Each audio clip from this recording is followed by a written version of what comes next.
When two people are talking, it's a conversation. Even when you go for an interview, there might be 4 or 5 panelists sitting over there, but you're talking to just one person at a time, right? Now, when there are more than 2 people, there may be 4, 3, 4, 5, it may be even 10, it becomes a group. Now, when there are meetings, right? Or you go for when you go for interviews further, when you go for job placements, you have group discussions. Even your teacher might be doing it in your class. You sit in groups and you discuss a topic and you move on. So that is again an interpersonal example of communication. And when there is a big group where you cannot count numbers, it becomes a gathering or it becomes a public place, especially when you have these elections and when you have the leaders talking to the masses, that is known as public gatherings, right? So we are very clear that these are the different forms of communication. Now let us analyze why communicating in English is so difficult for some of us, but easy for others. Yesterday we had spoken, I don't know if you were there yesterday or not, but we had spoken about the different stages or the different categories of swimmers. It's the same everywhere. So I want you to analyze yourself where you stand. Number one, you can speak English fluently. Number two, you can understand English fluently, but you have a little problem speaking. Number three, you do not understand or nor do you speak English, right? So I assume that the majority of the students belong to the category where they understand the English, but they are a little not confident about speaking English, about communicating in English, right? And let me make it clear to you that learning literature, learning a language, and speaking a language are entirely 3 different things. Most of the students confuse learning literature and think that they will be able to speak in English when they have taken up English literature as a subject. Friends, a subject study is entirely different from communicating. When you write your answer for your exams or you write an answer for your literature class, that has to be very grammar specific. That has to take in punctuations. That has to take in the text, the criticism, the analysis, everything. You have to take references. We had spoken about interpreting poetry yesterday. So you know how to do it that way. But when you're talking of communication, what is necessary is that you convey your message to the person who is listening. For that, you don't need grammar. You don't need vocabulary. This is what is a superficial assumption that you think you do not know grammar, you do not know vocabulary, so you are not able to speak, right? You cannot write an answer without vocabulary and grammar, but you don't think, but the real reason why you cannot speak in English, friends, is because you think in Hindi or you think in your mother tongue and you want to speak in English. You can disagree with me, but this is the conclusion that I have come to after years of teaching English. And fortunately or unfortunately for me, I have been teaching in government colleges in rural areas. And I have been translating my text for those students who do not understand in the first year. But in the third year, I was very clear that I will not talk in Hindi anymore. So it takes time. Number one. Now, when we have identified the reason that, your grammar, I think your grammar is much better than what my grammar is. You know the rules. And your vocabulary is also much better than what my vocabulary is, right? So now what you have to understand is, when you want to learn a language to communicate, just think, when did you learn your mother language? Your mother language could be anything. It could be Marwadi, it could be Bengali, or we have so many states and we have so many languages, so it could vary, anything. But how did you learn your mother language? Or let us say, how did you learn Hindi? Did someone teach you? No. When you went to school, you already knew your mother tongue. You already knew Hindi. Why? Because it was spoken somewhere around you all the time. Now, when you go to class, for the first time when you went to class, your teacher said, "Baith jao," and all of you sat down on your chairs. But the minute the teacher said, "Sit down," you didn't know what to do, because you did not associate those words with sitting down on a chair. You did not know the meaning of the word. But the minute the teacher said, "Sit down," sit down. So that action of her hands made you understand that what she is telling you, or what he is telling you, is to sit down on your chair. So now your mind apprehends that baith jao and sit down is the same. That is how you learned. So now what you have to understand is, like 3 years, I mean, you could have gone to school in 2 years, 3 years, 2.5 years, 3 years, or maybe even 5 years. But before that, you were speaking Hindi and you were speaking your mother tongue. And see how many years you have been understanding that language. From maybe birth, after you have been born, you are listening to that language even without speaking it. Your parents, everyone around you has been speaking that, and you in your mind have understood, and you have apprehended that language, and you have understood it, and you are talking in that same language.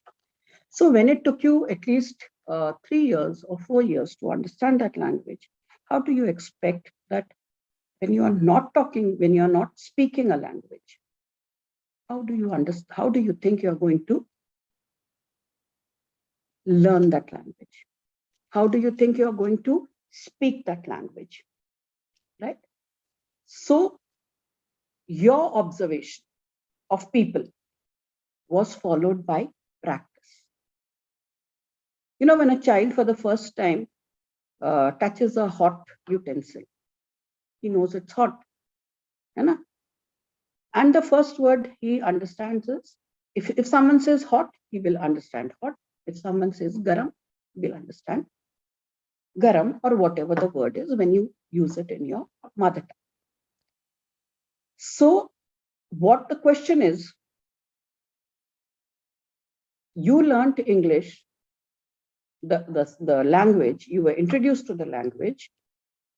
Maybe initially it was, I think, in the 6th class. And nowadays, I suppose it's from the 1st class or whatever it is. So after all these years, why have you not been able to communicate? That is a question which you should analyze and you should ask before enrolling for a class that teaches you a language in 3 months, 90 days.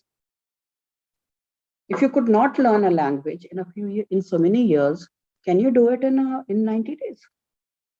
Think. So if you think about it, you know it. The answer is practice.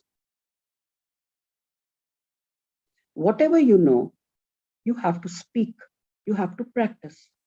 But the question is, where and with whom? That is the problem.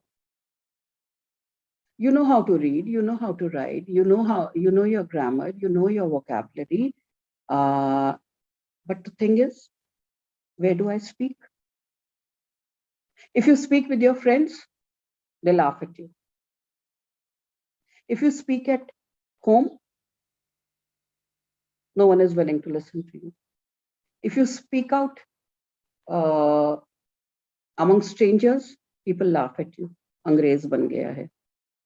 Right? This is what we all face. So now the question is, when there is a problem, and when we have identified the problem, so then there has to be a solution. There is a solution to each and every question that is there. So the solution is now, where and when do I practice? I've heard so many students say, ma'am, I know and I can understand what you are saying, but if you ask me to reply in English, my mind goes blank. I cannot speak. I do not find the words to speak. I go blank. Let me remind you, friends, that everyone goes through that stage. Even the person who is a public speaker, who speaks very confidently on the stage, also has gone through the stages of stage fear. They also have to prepare before coming on stage. So it all comes with practice, right? So you have to prepare yourself mentally to communicate in a language. Am I clear? And I suppose we agree till this point. Let us begin. As I had previously said, language communication involves writing, reading, speaking, and listening. Now, our problem is we know so many languages and we intermix our words. Therefore, our mind is always under pressure to sort out words. You know, you are confusing. If now there are 4 people speaking to you in the same language from 4 different directions, will you understand it? No, you will be confused. So now when you know 4 languages or you know 5 languages, your mind starts getting confused. When someone is speaking to you and you have to respond, the mind is confused. Which language? Which language? Which language? So you have to put your mind on alert and you have to tell your mind, listen, I want to answer in English. And this will come only and only with practice. If you do not make your mind alert, you will never be able to speak, irrespective of how much you learn grammar and how much you learn vocabulary. Right? So let us pick up one thing at a time. And let us say, now when we talk of read, let us begin with reading. The first thing that you do is you read. Now the problem is, how do you read? What do you read? The technique is you have to increase your reading skills. How do you increase your reading skills? You have picked up a text. Someone told you, you should read this. Now you do not understand the words. It's difficult. There are stages. So if you pick up a book which is difficult, you will never be able to read it. So the first thing is pick up a text which fascinates you. It could be anything. It could be a song. It could be a comic book. I don't know if you are familiar with, but we grew up with Amar Chitra Kathas, which were images, pictures with the story of most of the fables that we knew orally, right? So you can identify them. So you start reading a book, and the first line, the first word that you read, whatever it is, first, second, third, fourth, fifth words, you read them individually, and you don't get the meaning of it. So what I suggest is try and read them together. So now, for example, if you have a line like, I like tea, coffee, milk in the morning. A very simple line. You read it initially. I like tea, coffee, milk, and milk in the morning. Can you read it? I like tea, coffee, and milk in the morning. Does it make sense now? I mean, reading it as a single word, reading it as a bundle of words. So try to bundle up words like 4 or 5 sentences read together. That will improve your reading speed. Secondly, your position when you are reading a book. Most of the people lie down. The light is not from a correct direction. You are now reading on mobile. So how close you are to the mobile. When we were kids, we were said, keep your book a foot away from your eyes because you will spoil your eyes. I think the same goes with computers, the same goes with mobile. So to be a good reader, you have to maintain that distance from the book, from the text, whether it is on the mobile or whether it is in a form of a book. And how do you concentrate? You see, when you have an exam, the whole year you have not given it a serious thought, but in the last month of your exams and on the day before your exam, you see how quickly you learn because your mind is alert to whatever you are taking in. So people say, we study in the night and we give our exams in the morning. So your concentration. So when you're reading a book or you're reading a text, use a pen or a pencil or your finger. You can do it like this. Ask questions, write questions. So you are reading each word, keeping your finger, or you can use a pen or pencil. And when you are reading a paragraph, like say you begin with a paragraph, the speed with which you read, that is very important. You will come across lines which are not important in the paragraph. There are some key lines in the paragraph. There is maybe 1 or 2 important lines over there. So what you do is you underline them and then you will remember to connect them. And there will be words which you will not understand. So you can just underline them and you can search up or look up for the meaning of those words.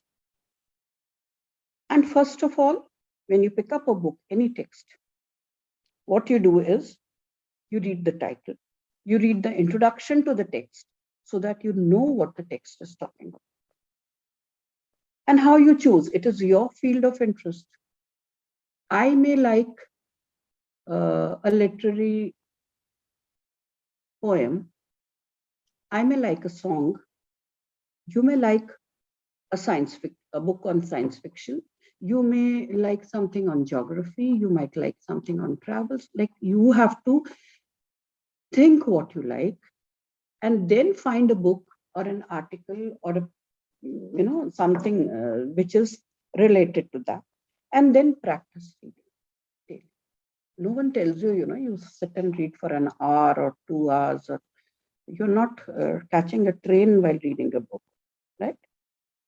Read maybe 5 minutes, begin with 5 minutes, 10 minutes, 15 minutes, and improve your reading habit, because reading improves your vocabulary. You don't have to think, is it what is it the present tense or the past tense or what tense is used? No, just read it for the pleasure of reading it. Don't analyze the text right now when you want to learn how to read. And your knowledge will increase, your vocabulary will definitely increase, your speed of understanding the text will increase. Right? So it takes time. You have to understand, and your grasping power will increase. That is what is very, very, very important. Right? Because if you use a difficult text, you will be sitting more with the dictionary than with the text. And you will be searching answers instead of enjoying the text. So it doesn't matter, even if you're in college and if you go back to a beginner's level and you start reading from it. That is why I said, if you read comics, which the school children read in English, you will improve your English. You can read it in whichever language you want to improve. Find text in whichever language you want to improve your level. Read as much as possible. You know, I know you are, most of you are addicted to your phone. So from your phone also, you can read. You can read plenty of things. You can see TV channels which give you so much of, there are serials in different languages which with subtitles. So you can read over there also, right? So what you do is you read it and you read it again. When you read it many times, you will definitely realize how easy it is to read a text. Maybe it may, for some, it may take 15 days to read a paragraph. For some, it might take a month. Some, it might take 2 months, but you will definitely reach the end. It is all your determination and your practice that you have to achieve it. Let me tell you a secret that all people who are successful, all people who are good speakers, all read a lot.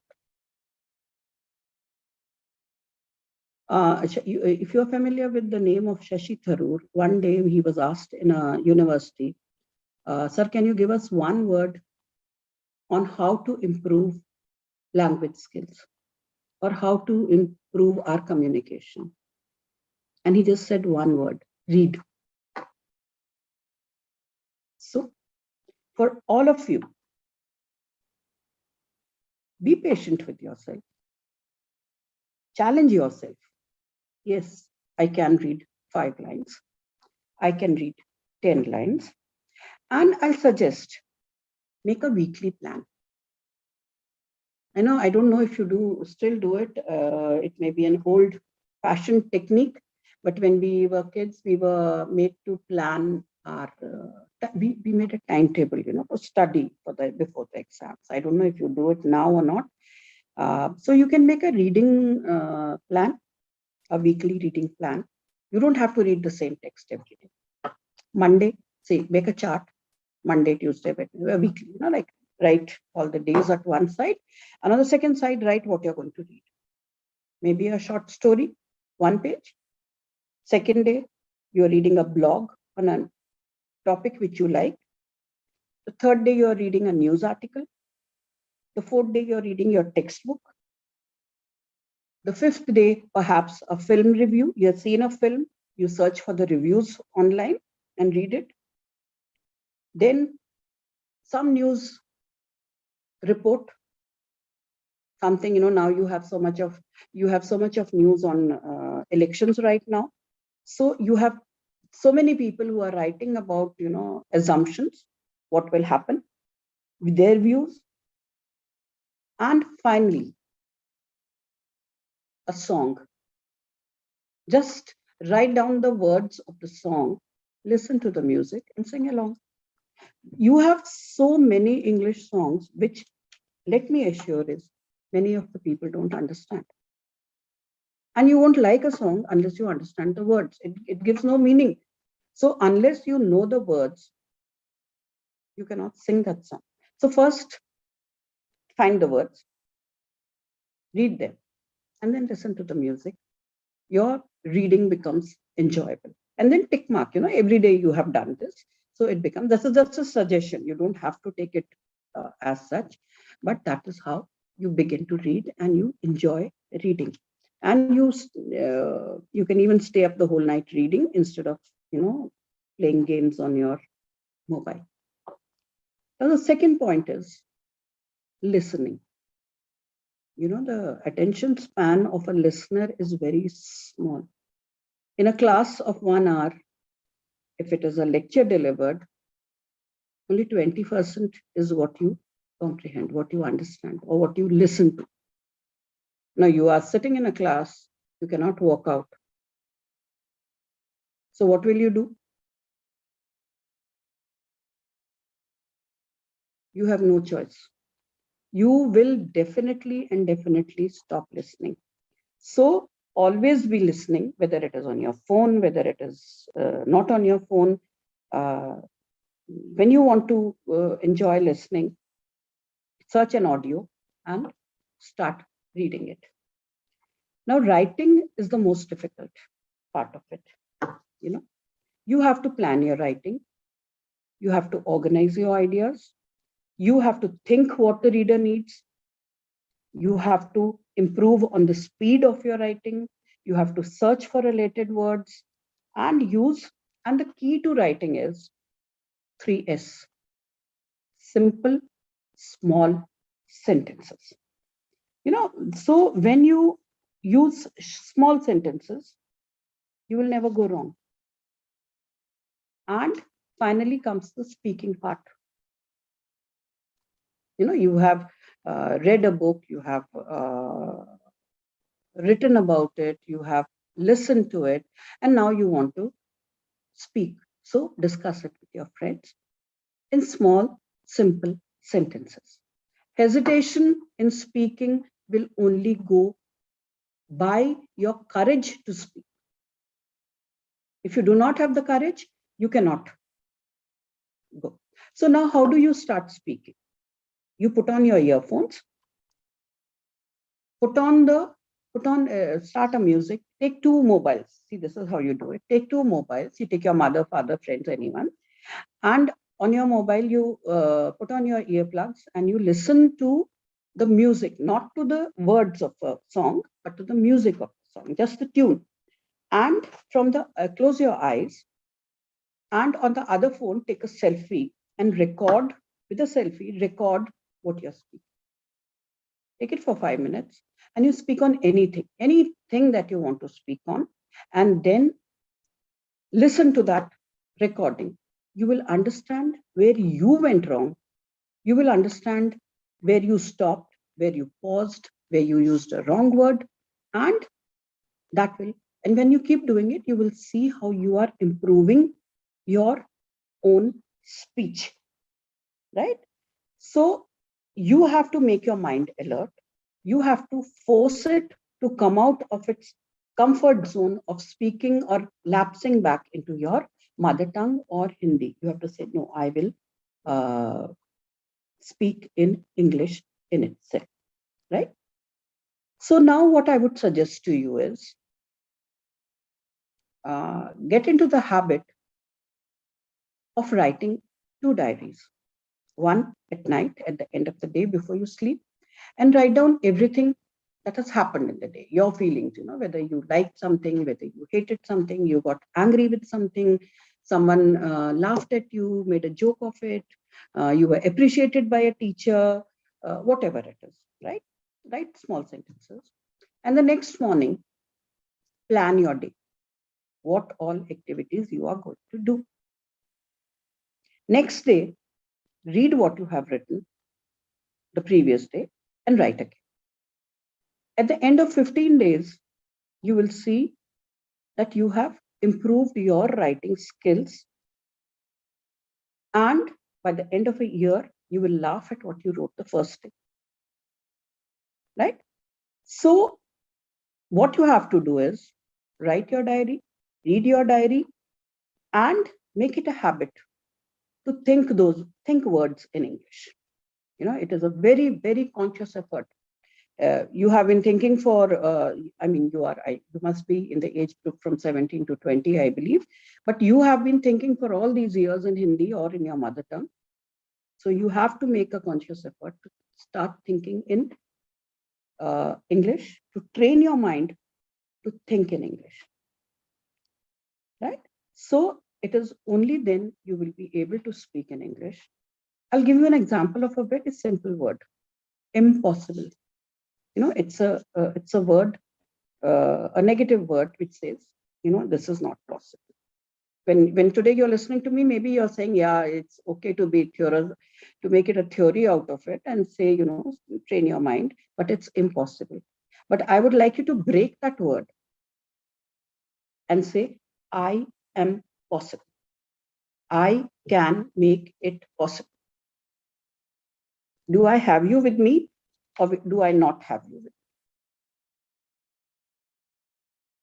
I hope you can learn English, learn to communicate in English, and see yourself talking in English in maybe 3 months, 4 months, 6 months, 1 year, and you can get back to me. Thank you. Any queries? Any questions? You're welcome. Thank you very much, ma'am.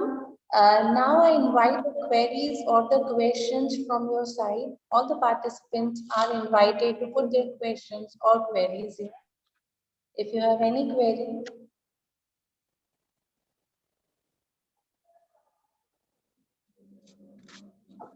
See, if a communication class goes without questions, Atishay.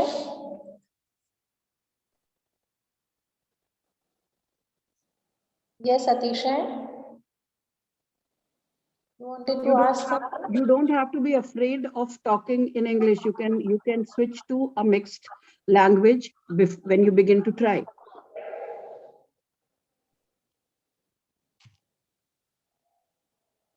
I think they have all understood. Okay, so I would like to meet you all sometime after COVID so we can have a communicative class face to face, right?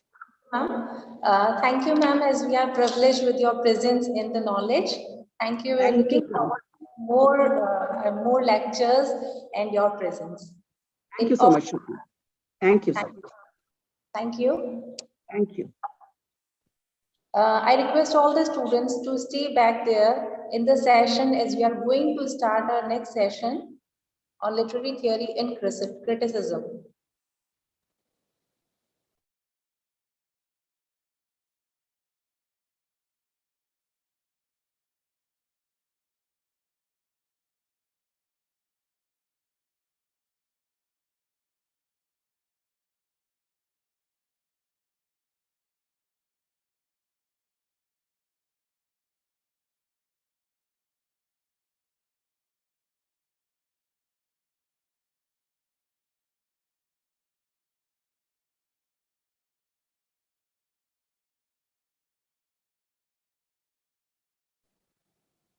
Now, I welcome our next keynote speaker for today, Dolly Gambhir ma'am, for literary theory and criticism.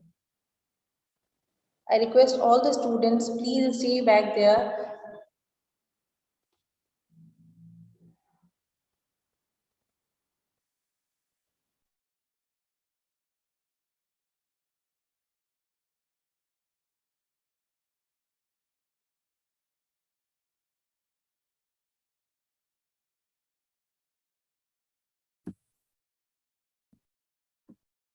Good evening, ma'am.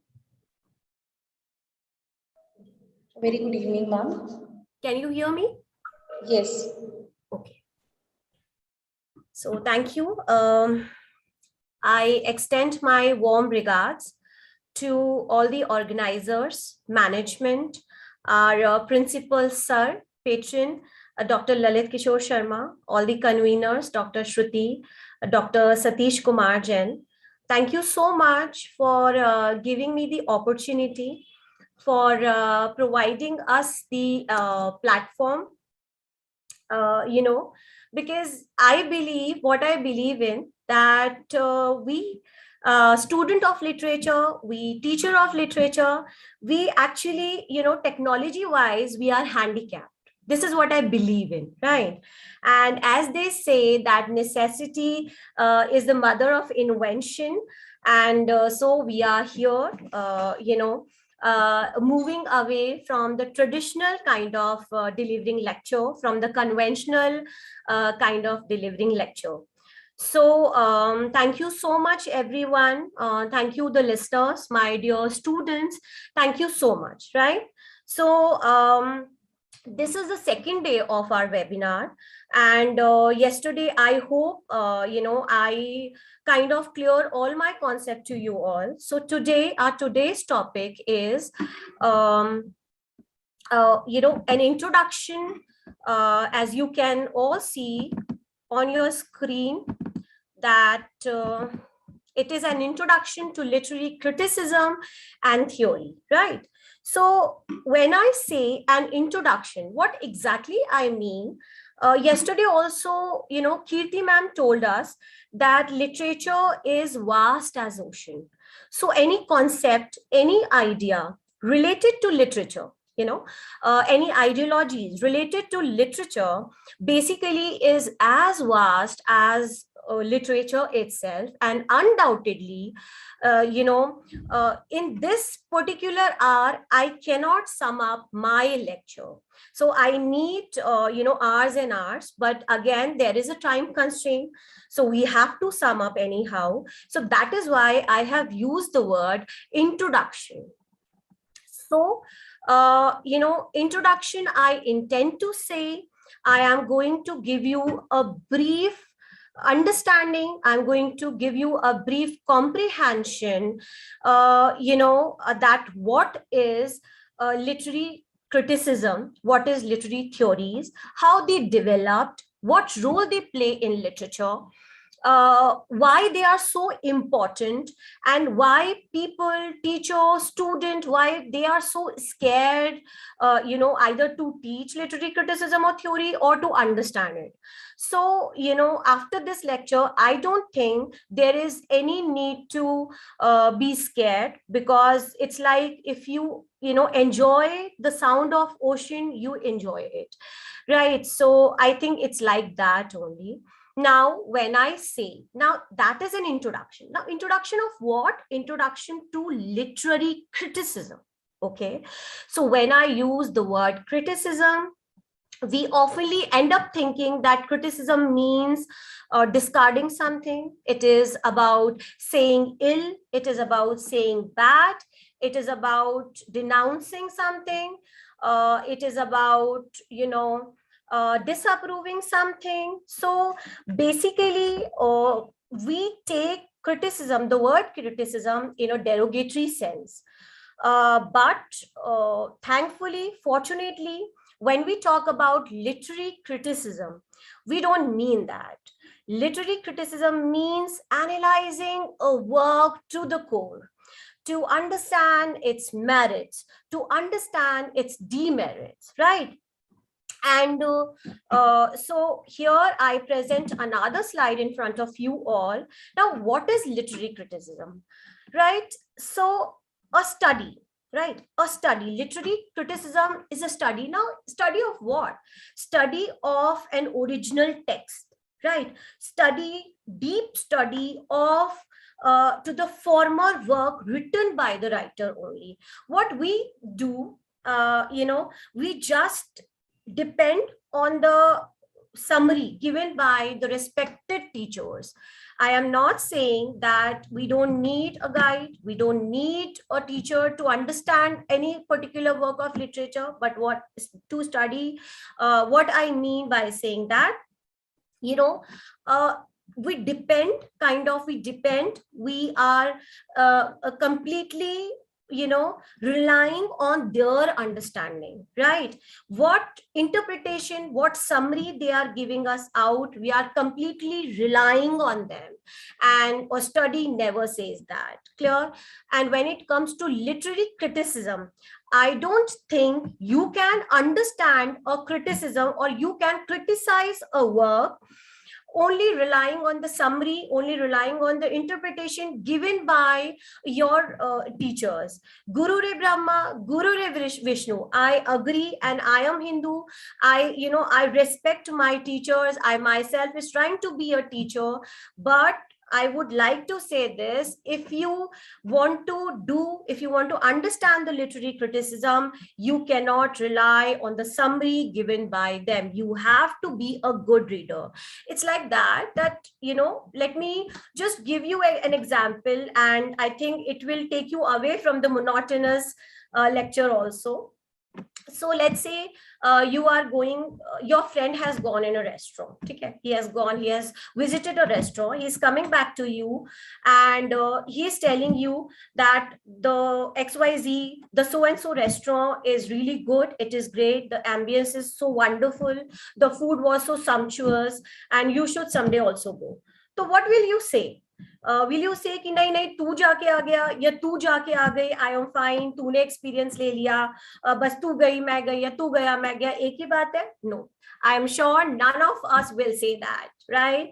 And we want to travel, we want to go, we want to experience it personally. So when it comes to, you know, luxury, when it comes to food, when it comes to enjoyment, when it comes to pleasing ourselves, we want to take first-hand experience, right? But when it comes to reading, we just rely on the summary given by the teacher. Why is that so?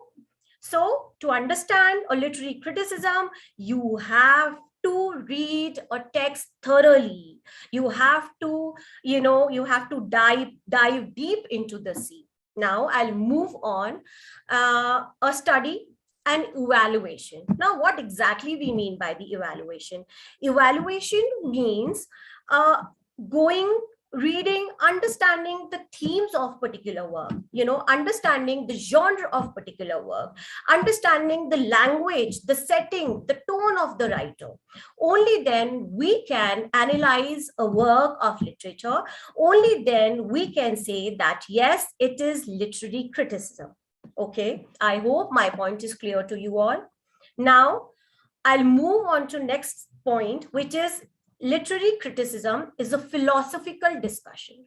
Now, when I say that we are not reading the complete text, which means we are not good readers, and we are not good readers means we are not putting our heart and soul into the work, right? And when we are relying completely on the summary, our mind cannot become philosophical. Now, what we should do, I suggest, that's a suggestion from my side. You can also, you know, ignore it, right? But what I mean by philosophical, that's a big responsibility. You mean you have to be greedy for the learning, right? You have to be, you know, that thirst should not be satisfied. That hunger should be striking you so hard. That should be your triggering point, that you cannot rely on the surface. You have to dig beneath the surface. The superficial meaning will not make you a philosopher, right? So when I say a philosophical discussion of literature means, I mean to say that you have to be an avid reader, ardent reader.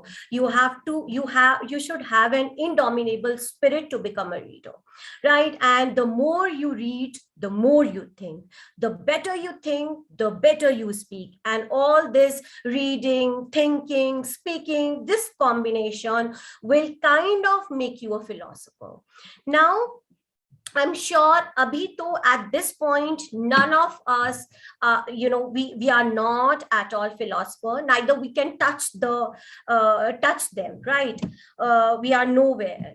So now, who are literary critics? Who are the people who are criticizing these work? Okay, so now I hope you can see another slide which is there on your computer, laptop, whatever you are using. Now, what makes a true literary critique? Okay, so when I say a true literary critique means none of us deserve to be a true literary critic. Why? I would like to again repeat my point, because we are dependent on somebody's understanding, right? So what makes a true literary critic? A competent person. Now, who is a competent person? Are we competent? Are we, have we proved ourselves somewhere? We are now, because of this pandemic, we are, unfortunately, we hardly go out, because we are socially active also, the responsibility of the society on our shoulder also. So we should avoid going out, but still, earlier we used to go out, right? And whenever we used to watch movie, we used to come out from the theater, and while having snacks and whatever, popcorn, cold drink, during that conversation, we used to discuss about the movie, right? So Are we that competent? Can we review a particular movie completely? Let me tell you, we cannot do that. Why? Because neither we are trained in writing, nor we are trained in learning, nor we can speak better, neither we can write better. So when we have this limitation, the language barrier, the understanding barrier, when we don't understand things, how can we become a competent person? So definitely we are not the true literary critic. Now, a competent person expressing a reasoned opinion. Now, what I mean by reasoned opinion, that there should be proof, there should be, verdict, there should be testimony that what a critic is saying, it should be well evident. Okay, now without any prejudice. And this is, this is a very common phenomena that we all are, our mind is completely stuffed. We are completely, our brain is completely stuffed. I'm now stuffed of what? We are all prejudiced. Either it is caste, it's about race, language, whatever it is, we all are prejudiced. We judge things on our preconceived notion. And when we have preconceived notion, how can we do it without being prejudiced? We are definitely prejudiced. We follow some stereotypical, stereotypical approaches, and we judge a particular person. Even, while traveling, if a person is sitting, in front of us, before us, without knowing them, but just on the basis of their action, we'll judge them. So that is the worst part in us, right? So let me correct my point again. Let me make it out to you again, that we are not a true critic, right? So a competent person expressing a reasoned opinion without being prejudiced, only they can be a true literary critic. Okay, so now I'll move on to my another slide. So, when we read English literature, how we read it? We understand the literature according to its ages, because for the reader's understanding, for the students' comfort, all the historians out there, they have divided the literature in some ages. So like we have Anglo-Saxon age, we have Norman age, then we have medieval age, then we have dark ages, then we have our Renaissance, from where the development of English literature actually began. Then we have, Augustan and neoclassical age, then we have pre-romantics and romantics, then we have Victorian age, then we have modern age, postmodern age, and then this present age, which is going right now. Now, similarly, literary criticism also has the development stages, right? And each stage, each age is given out, it has given out some of the prominent and famous critic. We read them today with so much of pride, right? So they have proved themselves. They have worked so hard with their thorough understanding. They have proved themselves. And development of literary criticism, in this we have the first stage, which is classical and medieval criticism. Now when I say classical and medieval, I mean to say the traditional criticism, where the values are, the morals are more important. Like, of course, like for our elders, now we all are living in a modern age where values, moral values, humanity, it has taken a step aside. But when we talk to our elders, what they say, they always guide us to be, morally uplifted. They always ask us to behave better. They always ask us to be little, show some humanity toward others, right? So in classical and medieval criticism, same thing happened. The writer of classical age expected the other writers to be little humanitarian. They expected the other writers to be little moralistically, they wanted them to divert their work to morally, right? Now, we have in classical and medieval criticism, we have writers like Plato, we have writers like Aristotle, we have writers like Horace, Longinus, and the list goes on. And as I have already told you, that there is a time constraint. Clear? So next we'll move on to Renaissance criticism. In Renaissance criticism, we have, writers like Philip Sidney, who clearly talked about, who clearly defended about the poesy. Poetry was criticized, right? And he clearly defended in his, Philip Sidney's defense of poesy, clearly said good things about the poetry. He want people to read poetry. He want people to enjoy poetry. And he, considered the poetry the highest form of literature. So in Renaissance, we have Philip Sidney, we have Thomas Gibson, we have Thomas Hobbes, and writers like these. Now, when we talk about Enlightenment criticism, we have, and the list is too long, we have John Dryden, we have Alexander Pope, we have Samuel Johnson, we have Jonathan Swift, we have many great writers. And unfortunately, in this selected hour, I cannot, narrate each and every writer to you, but, I would try to give some of the glimpse, right? Now we have 19th century and romantic writers. Now 19th century and romantic writers, they are also known as modern writers and liberal writers. They did not give too much attention to moral values, and their language, when I talk about classical writers, so they said that language should be very noble, because it's like Sapir-Whorf theory. Now you'll ask me, what is Sapir-Whorf theory? You people are unaware with this, but let me just give a glimpse of it. When I say classical Sapir-Whorf theory, I mean to say that our language and thoughts, they relate to each other. I cannot say, and they are vice versa. I cannot say, let's imagine if a person is using abusive language, let's say, just imagine. We cannot say the person has noble thoughts. We cannot say, because your thoughts somewhere will reflect it in the language only. Clear? Let's say if you're talking, too rashly, too hardly, too bluntly, and you are calling yourself a straightforward person. So I deny your existence. Why? I tell you why. Because your noble thought will automatically reflect in your language. Your language will automatically reflect in your thoughts, and they are vice versa. We cannot say that this particular person, he's nice by heart, but he's kind of habitual of using abusive language. No, that is not the case. Let me tell you.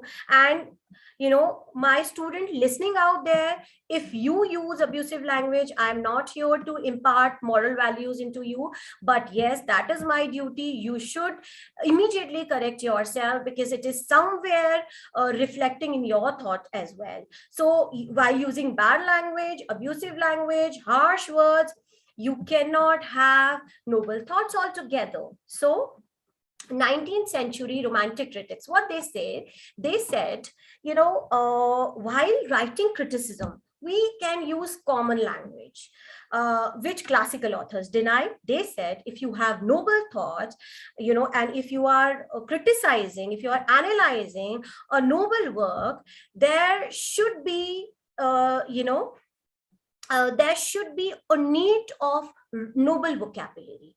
And now we have new criticism. Clear? And in 19th century romantic criticism, we have writers like Samuel Taylor Coleridge, we have writers like William Wordsworth, we have writers like Matthew Arnold, and then we have new criticism. So, right. So before beginning to my new slide, before introducing my new slide to you, I would like to sum up what literary criticism is all about.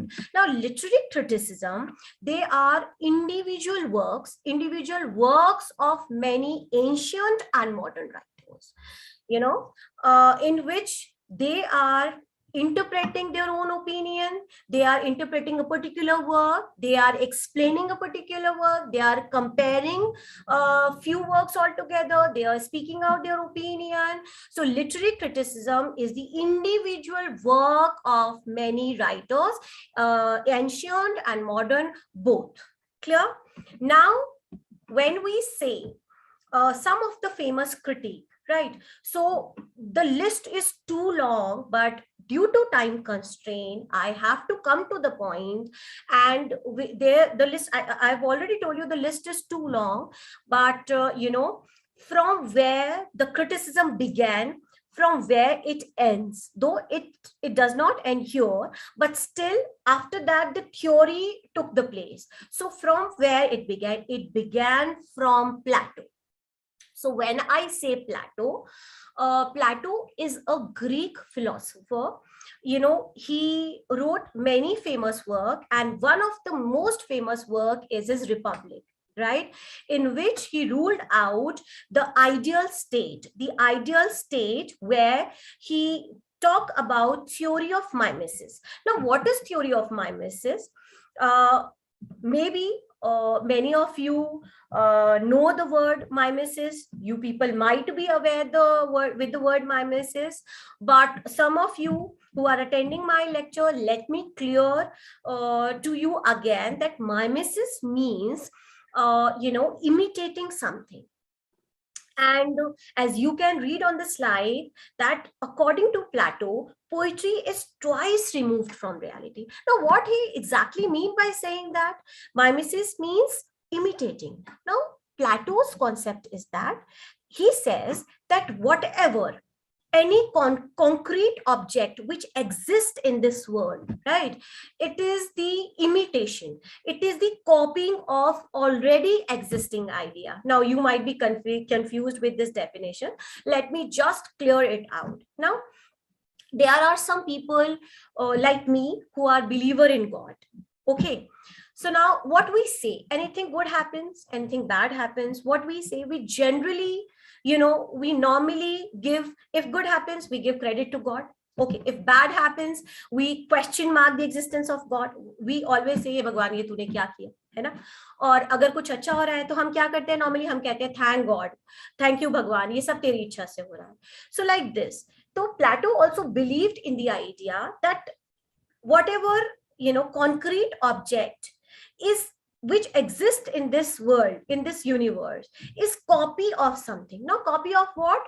It is imitation. It is copy of already existing idea, either made by the God or already there in the nature.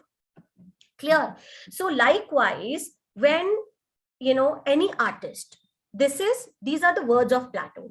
When any artist, whether he's a painter, whether he's a writer, or whether he's a sculptor, any artist, if he is forming an art, he's imitating the idea which is already existing.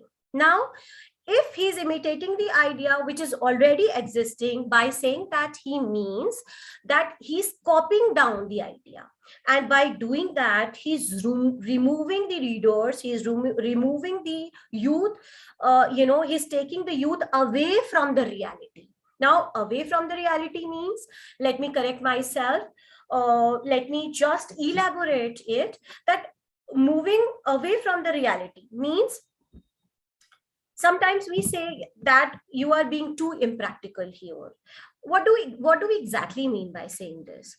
मतलब हम reality से कुछ ऐसी बात कर रहे हैं जिसको जो लिसनर है वो रिलेट नहीं कर पा रहा. He is unable to relate, he is unable to digest, and he says you are being impractical. Right now, iska matlab the acceptance of impracticability in our life is not there. So when you are not real, which means you are not practical. Okay, let's see. We see many romantic movies. Hai na? Now, the director, the producer, they are showing us the big fat Indian weddings. They are giving us the concept of romance, right? So now they are kind of beguiling, right? Now, when I talk about student of the year, the movie by Karan Johar, when I say it, because I've already told you that we are not good readers. So if I give you example of literary works, you won't get it. That is why, to make this session interesting, I am just taking out few examples from our movie. So when I say student of the year, so have you seen a college like this ever? College like this, does college like this exist in this world? No. Never. In Rajasthan, it does not exist. I don't know about the other state, but as far as I talk about India, I don't think such type of colleges exist, right? So by presenting the concept of such colleges, I think the director, the producer, they are trying to beguile our youth. Okay, why? Because we are trying to impose, we are trying to giving a hint that we are raising their expectation, right? That what exactly a fancy college should look like. No, we go college for learning, right? Because we are a constant learner, so we should learn there also. Like this, Plato said that a poet takes away the reader, it takes the reader, it gives a reader a false idea. It kind of beguile the reader. It kind of, mislead the reader. So he demands that from an ideal state, poets should be banished. They should not be there. Clear?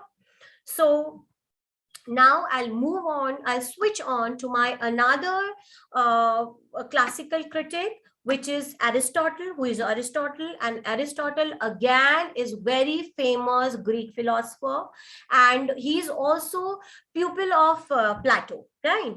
So Aristotle, he's also known as the father of criticism, and John Dryden gave him this title. Now, Aristotle discarded the theory given by Plato. What he said? He said, our life is already bitter. There are ups and downs, sadness, sorrow. It's a mixture of all kind of feeling. So agar hum theater pe bhi this sadness is watching, if we are watching such grave elements on the theater also, to hamare liye change kya hua? Right? So according to Aristotle, this is not the responsibility of poetry to morally teach the reader. It is the sole responsibility of poetry. The first aim of poetry is to delight the reader, to please the reader. Let's imagine a situation that every one of us would agree with me, because our life is full of joy and sorrows, right? It is a mixture. And hum theater pe jate hain, we go out, we travel somewhere, one place to another, and what we see, why we go there? We go there for a change. The mundane joys and sorrow, we want to escape from there. So that is why we need a change. अगर हम theatre पे भी same sadness देख रहे हैं, same लड़ाई झगड़ा देख रहे हैं, सेम chaos देख रहे हैं, तो it is not going to attract us, I am sure. So Aristotle, I would agree, as a teacher, I agree to Aristotle, because the main aim of poetry should delight us, should be to delight the reader. It should give the pleasure to the reader, so that while reading out the poetry, he forgets all the pains of his own personal life. And the secondary the secondary responsibility of a poetry is moral value, imparting the moral values in the reader. Now, I'll move on to another writer, which is T.S. Eliot, Thomas Stone Eliot, right? He, originally he is an American writer, but he took the nationality, he adopted the nationality of Britain, and later on he became the British writer. So his famous work, Traditional and Individual Talent, right? In this work also, Eliot talked about following tradition, because Eliot is also a classical writer, right? So classical means, again, I would like to explain myself. There are many types of clothing, right? We have jeans, we have mixture, we have fusions, we have old, many type of clothings are there. But the classical clothing is always a sari. One of my favorite, and Shruti ma'am is also wearing it. You are looking beautiful, Shruti ma'am, right? So, one of my favorite attire is sari. Why? Because it is classical. And, everyone sitting out there would agree to my point that yes, sari is their favorite attire. Why? Because it gives out the classical concept. It is universal. Just like if we talk about movie, so let's take an example of Sholay. Okay, so if you have to compare Sholay versus Student of the Year, which movie you would like to prefer, you would like to see? Of course, Sholay. Exactly, right. Everyone, right? Why? Because Sholay has some universal emotion, right? It has some, some noble emotion. It has humor also. It is not that there is no humor in the movie. The humor is also there. But again, it is practical, right? It is touching our heart somewhere. And when I talk about Student of the Year, I would say that it is giving completely a false picture of college. And somewhere I agree to Plato also that it is beguiling the youth of our society, which should not be there, right? Now, again, there are some romantic critics, William Wordsworth, Samuel Taylor Coleridge, which focused on the light, the simple use of language. Because the ancient writer, when I talk about the ancient writer, they focused on noble thought, they focused on, noble language, they focused on fancy language. Because I explained earlier also, they followed the Sapir-Whorf theory, where your mind, your thoughts are they are they are directly related to your language is directly completely related to your thoughts, and they gel vice versa, right? And when I talk about romantic critics, William Wordsworth, Samuel Taylor Coleridge, now they focused on simple standard of writing. They said that using fancy language, using fancy vocabulary, using typical complicated language will not help the reader, right? So they were romantic critics, and they focused on simple style of writing. Okay, so I think I was able to make myself clear. I was kind of, I tried to give a glimpse of what literary criticism is all about. Again, I would like to add my point that literary criticism is individual work of the writer. It began from ancient writer like Plato, Aristotle. It ends to T.S. Eliot with new criticism. Now, when I say, you can see on your screen another slide, literary theories, which is the another topic for today to be discussed, right? So when I say literary theory, what exactly I mean? Let me tell you one thing, that theories are evolved, from criticism only. They came from criticism only. They came out from criticism only. So the roots, if I talk about the roots of, theories, they lie in the criticism. It's just that criticism, literary criticism was the individual work of individual writer. Clear? It began from Plato, then Aristotle, then John Dryden, and the list goes on. I've already told you. Now I'll read out the definition for you, that theories are systematic study. Now, what is systematic study? See, what we do, while we deliver lecture, right? Shruti ma'am would agree, right? We plan, right? We plan our lecture. And we kind of go systematically, because we cannot afford to make a mess in front of the student, right? Because it will not look appealing. It will not going to fetch their attention.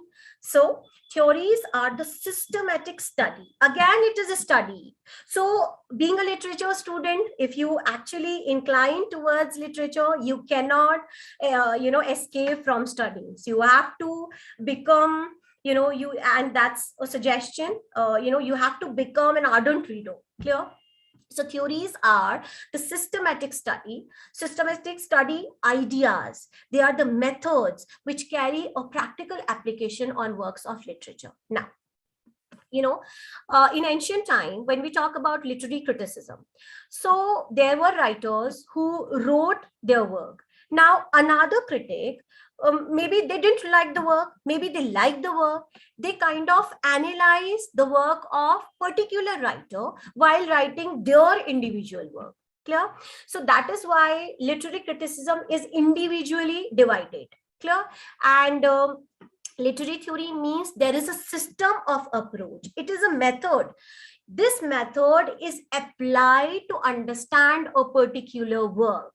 Let me just tell you an example, because I have already mentioned and I keep on mentioning that because we have not read, you people are student out there, we have not read the whole lot of literature, thus we have no experience of we are not aware with the novels, with the dramas. So that is why today I'm giving the example of movies generally, and I'm kind of trying to make this virtual lecture interesting. That's it. That's my sole interest. So theories are systematic study, right? And they are practically applied. How practically applied? Let me tell you. We have already, the first movie which is coming in my mind right now is Dangal. I hope everyone of us have seen the movie. We have watched the movie. Are you sure? Okay. So now, if we talk about the surface meaning of movie Dangal, or the message, the moral thing which we are taking out, is that it is about women empowerment, right? Where a father, gave his best to, empowering his daughters. But my sole question, कि अगर उस father के बेटे होते, right? I agree, and I am already apologizing if I'm hurting anybody's sentiments, but that is the question, and that is the sole job of researchers. That's what we are doing. We apply literary theory on particular work. So here I would come back to my point. I would not digress here. So where in Dangal, what we see, that it is about female empowerment. I agree, right? Where father is putting his heart and soul and trying to help his daughter out, to make them the best wrestler, and somewhere they prove themselves also. But my point is, अगर उस father के बेटे होते, okay, क्या वो अपनी daughters के साथ उतना ही honest होता? That is my single question. Okay, so if I apply my feminist approach there, the sole question which comes into my mind, and it keeps haunting me, कि अगर उस father के बेटे होते, क्या वो अपनी बेटियों पे इतनी मेहनत करता? Another thing, I prove my point here by just quoting the same line, कि मेरी छोरी क्या छोरों से कम है. Again, what we do, we compare choris with choras. Why this comparison? Let us be comfortable in our own skin. Please allow us. Agar uski daughters, if they wanted to eat golgappa, so please let them enjoy. I understand that as a sportsman, you need to be a bit hard. I understand that. But again, this was not daughter's design. He was, imposing his own ambitions, his unfulfilled desire on his daughters, right? That's what he did. So that is my interpretation. And how I made this interpretation? Because of my feminist approach, right? So that's what the sole job of literary theories are. Okay. Now they are systematic study. They are method applied on, practically applied. Let me tell you, it is practically applied. It is not that we are reading. Here also, I am not giving out, the bookish language, right? Because it would have become so monotonous. I don't want that, right? So, and what we, in literature, what we do, see, we relate it with our life, because literature is all about, it is reflecting ourselves. It is a mirror of society. When it is a mirror of, and in mirror, what we see ourselves. Agreed? So when we are looking towards ourselves, we should feel connected to it. There should be a connection between the reader and the writer, between the work and the reader. And that is the sole job of a teacher, to create this connection. So in literary theories, this is what we do. I'm not providing here the bookish language, because you have books for that. Here we are trying to understand, to make a, very relatable relation over here. So it enables readers and critics a better understanding of literature. Now, when we, now I would like to give example of Thomas Hardy's novel. When we read his novels, what we see, or Mayor of Casterbridge, सबने पढ़ा होगा, I just hope कि सबने पढ़ा हो. So when we read the novel, what we see, he's a person is selling out his daughter and wife. Now, who gave such right to a person? Now, why that woman did not raise her voice? That is my sole question. She should have raised the voice. She should tell him, who the hell are you? You are selling me. Why? Right? Because you gambled, you played, you lost, and you are selling me, sorry, or you are putting me to the stake. Why? Who gave you this right? So this, and how do we know that? Initially, we just read the work, we just read the novel, and we are done with it. And we just attempt a simple question because we have to, secure a good marks. Now, literary theory makes your work interesting.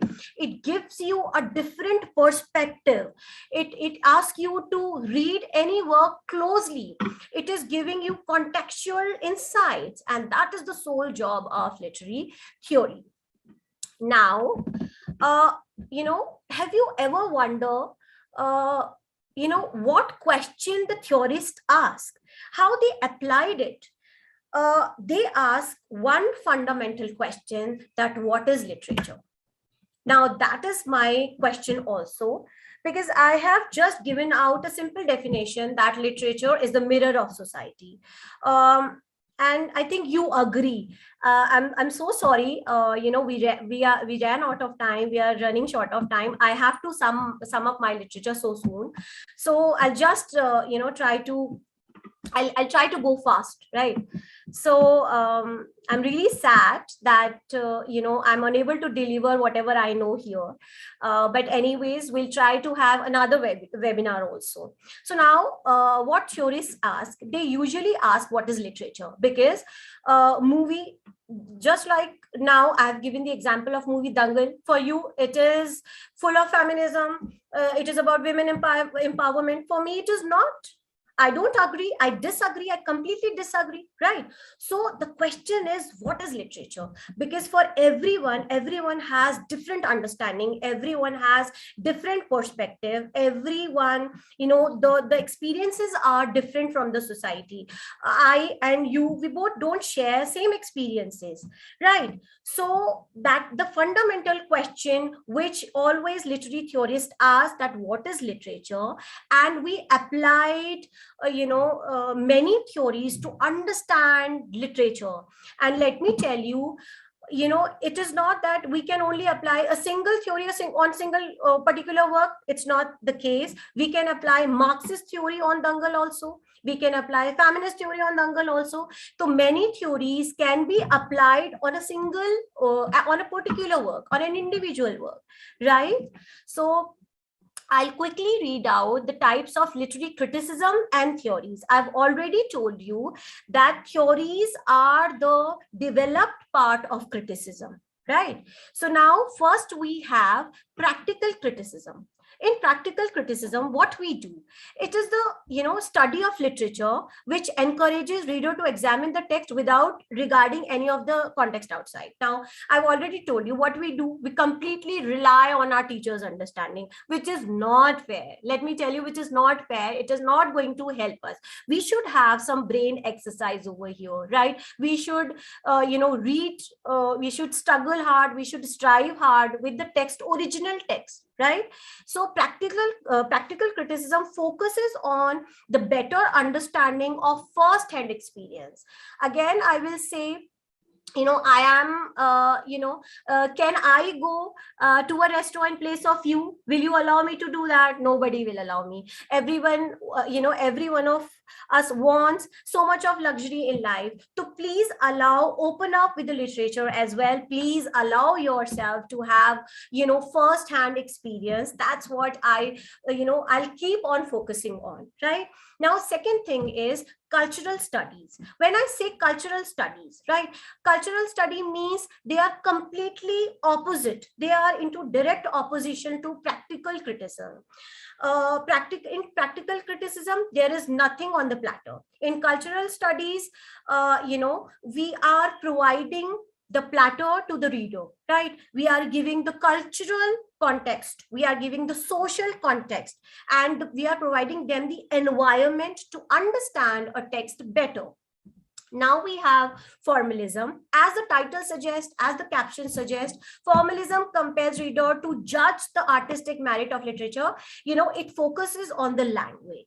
I already told you that it is also Sapir-Whorf theory. Clear? If you have some noble thoughts, you cannot use abusive language. I cannot say that, I am very blunt. I am very straightforward, but my heart is clean. Please, if you are not keeping the other person's emotion in your mind, if you are not talking to them on a humanitarian level, you are nowhere a good person. Let me tell you this. Clear? So in formalism, what we do, we focus on the language, the linguistic style, the formal elements, the technical skill of the writer, right? Now, one more thing I would like to add, that the meaning, right? The writer wanted to deliver us, has gone with the writer only. Now he is not there. And each one of us, we are free to interpret any work of literature with our own understanding, with our own perception. We are completely free. We have the liberty to analyze it. Now, what a writer does, there is a relation of encoding and decoding between a reader and a writer, right? So what a writer does, writer kind of encode particular words, he kind of encode particular concepts, ideas through his language. And as a reader, we have to decode it. We have to understand it, right? And if a writer doesn't want us to understand a particular word or a particular concept, then intentionally he is making his work falsifying, and that is known as intentional fallacy. Now, quickly, because we are running out of time, so quickly I'll move on to another theory, which is reader response theory. In reader response theory, see, when you attend a lecture, when you join, before joining my webinar also, you were expecting some things from me, right? As a teacher, कि ma'am कैसा करेंगी, क्या delivering होगा, boring तो नहीं होगा, मैं join करना है कि नहीं करना है, join करना चाहिए कि नहीं करना चाहिए. And let me tell you, मैंने बहुत लोगों को invitation भेजा, and none of them actually join, because maybe I understand that this is not their cup of tea. I understand, I completely relate to that. Now, reader response में क्या होता है कि writer also has some expectation from the reader, क्योंकि let me tell you, reading is also not everyone's cup of tea. To be a good reader, you should be wise enough, you should be intelligent enough. Let me tell you, I don't know, do I have the authority to criticize any actor or not, but it's still, as a creative liberty, I would like to take it. When we watch Salman Khan's movie, do they make any sense to you? I'm really sorry if I am hurting anybody's sentiment, but I have to relate this point. Do they appeal to anybody? For me, they don't. I don't know how they are earning, his movies are earning so well. Maybe, the audience is there, such audience is there. So exactly, that's my point. So, and when we talk about Imran Khan, इतनी कितनी movies हैं जो unacknowledged रह गई है, clear, जिनको I think एक बहुत बड़ा प्लेटफॉर्म मिलना चाहिए और उनको नहीं मिला है, क्लियर. सो इसका मतलब the approach towards the work. So writer, it's completely writers, and it is right on writer's part if he's expecting his reader to be intelligent. Because let me tell you, एक पुजारी मंदिर को बहुत famous बना देता है, एक पत्थर की मूर्ति को वो चमत्कारी मूर्ति बना देता है. So a reader is like that only. Reader has the power to,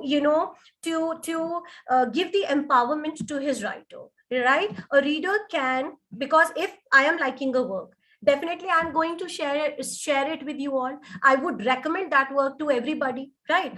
And common interest wale, they are going to read the work. So likewise, I'm making that writer famous. So एक पुजारी के हाथ में है कि वो अपनी मूर्ति के अंदर कितनी चमत्कारी शक्तियां डाल रहा है. Clear? So now I'll move on to another criticism, which is new criticism. Again, new criticism focuses on encoding and decoding process, which I have already cleared. Now we have psychoanalytical criticism. Now in psychoanalytical criticism, what they say, it is, you know, it is used by Sigmund Freud. Now what he said, he gave the interpretation of dreams.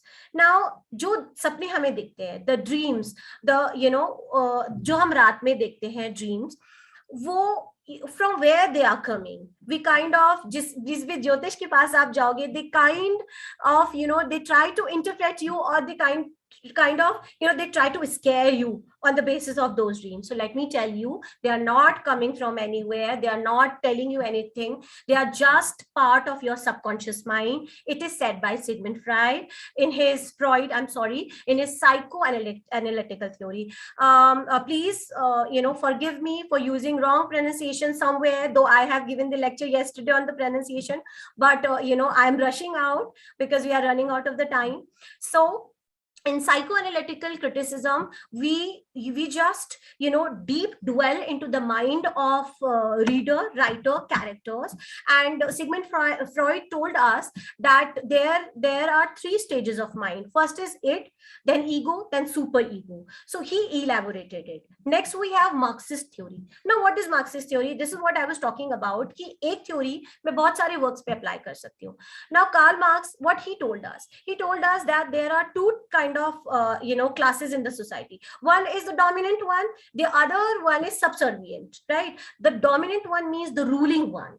The subservient means जो उनसे rule हो रहे हैं, exploit हो रहे हैं. And let me tell you, हम सबको अपने अपने घर में you know, domestic help चाहिए. So now you know, right? So Marxist theory, if I applied it on Dangal movie, so what will I say here? The father was the dominant class, and the daughters, because they had no option, they were the subservient, right? They were the suppressed class, which were ruled by the father. Now I'll move on to my last slide, and now I would like to say to elaborate my another theory, which is post-colonial theory. Now post-colonial theory challenges the dominance of Western world. How? We all have watched Munna Bhai MBBS. Now जब हम उस movie के अंदर, when we watch the movie, what we see कि एक Japanese आया है, there is a Japanese guy out there clicking the picture. Now what picture he is clicking? Is he clicking the picture of Kashmir? Was he clicking the picture of Darjeeling, East, the beauty of India? No, he was not trying to show that. What was he trying to show? The poor people, the hungry people. Are we like this only? Have we not developed? We have proved ourselves. Now India is considered a powerful country as well, right? So in post-colonial theory, we try to decode certain things. Jahan pe, and let me tell you, Rajkumar Hirani is such an intelligent director. He intentionally put that scene so that we as a viewer can see what are we going through, how we are suppressed, right? Now we have feminist criticism. The example of feminist criticism I have already given you. Now we have queer theory. Queer theory is a new theory in which we talk about gender equalities, right? We gender roles also, like Key and Ka. When we talk about the movie Key and Ka, now who decide that जैसे कि हम बच्चों के उसमें भी पढ़ते थे, books में भी पढ़ते थे कि रानी खाना ला, राम स्कूल जा. क्यों? Only why Ram is going to the school and Rani is bringing the food? Why? So who decide these gender roles, right? Likewise in Key and Ka. So I think if you watch the movie, you'll get my point, what queer theory, what gender roles are all about.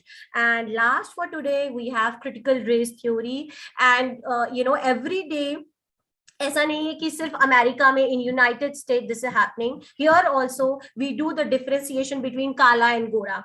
When we find people find the alliance for their son, what they see, लड़की काली है, लड़की हल्के रंग की है, लड़की गोरी है, ठीक है? So why these? So this is the critical race theory. Right? Thank you so much. Now I would like, you people to ask, to raise few questions. If there is any doubt, please feel free, go ask, so that I can enlighten you more. I hope whatever lecture I have given out, I was, though I was rushing out because we ran out of time, but still I try to sum up everything. So over to you, Shruti ma'am. I think there should be a round for question and answer, so that I can, so that I can clear out all the confusions. Now all the participants are requested to put any query or question if they have.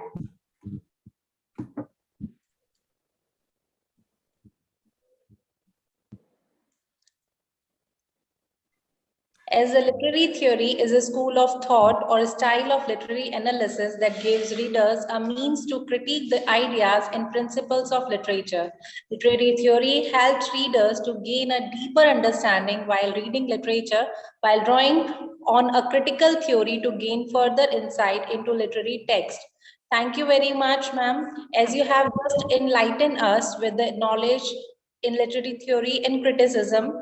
At last, I would wholeheartedly put our thanks to our today's keynote speakers, Dr. Kirti Shekhawat ma'am, Mrs. Dolly Gambhir ma'am, our management committee, our principal sir, and all the staff members who had just helped us out visibly or invisibly here to making the session so successful and active, and all the participants who has joined us, and their joining has made our webinar